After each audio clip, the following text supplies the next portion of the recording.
So up to this point, we've talked about two different uses for activity systems. One was to understand the consistency among the set of choices that you have engaged in. And the second was to think a little bit about what parts of our activity systems are unique and different from those of our competitors. Now I want to introduce you to two different uses of activity systems. And I want to do this by telling you a little case story. It's a company called Liz Claiborne. Liz Claiborne actually in the 1990s was the company among the Fortune 500 companies that had the highest return on invested capital. It was really the darling of Wall Street. And what made that firm so successful was it was really the first fashion apparel manufacturer who went to the Far East. So they really had much lower cost than all of their competitors. They had lots and lots of small suppliers. They could squeeze on the price they were paying them. And on the design side, they had made one other interesting innovation. They had introduced what they called mix and match design, where they designed different skirts to go with different blouses, etc. Colors would be color coordinated over a number of years.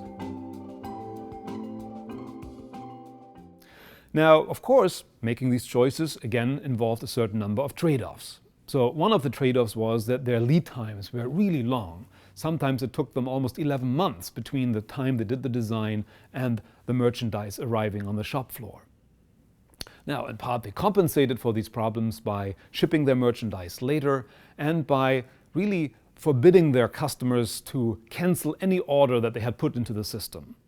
Likewise, customers, i.e. department stores, were not allowed to reorder any products. So if they ran out of the white blouses, that was it. They had to wait for the next season to arrive.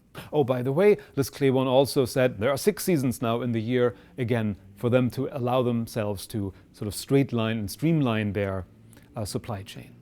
Well, good times unfortunately don't last forever. So there were a number of environmental changes that really started to put some pressure on Liz Claiborne. In particular, 3. First of all, casual clothing became more acceptable in the workplace. So there were casual Fridays, etc. And the designers of Liz Claiborne didn't have a problem with that. They just designed more casual clothes. But now really the department stores were saying, look, you are just selling us white blouses and we can order other white blouses. Why can't we reorder your white blouses?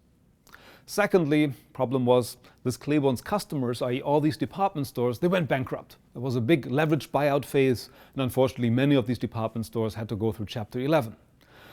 The main problem for them was that they didn't have cash that they could tie up in inventory. So they said, look, we really have to reorder things as we sell them.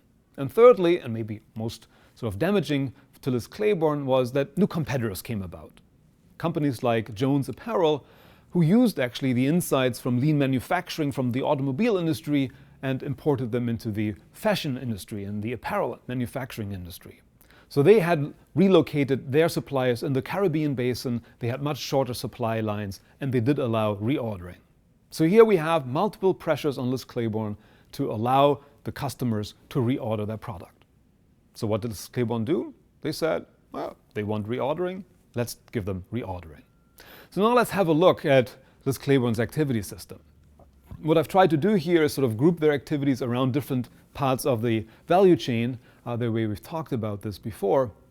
And as we can see, there are lots and lots of choices and they are highly interactive. And there's this one bubble up there called no reordering.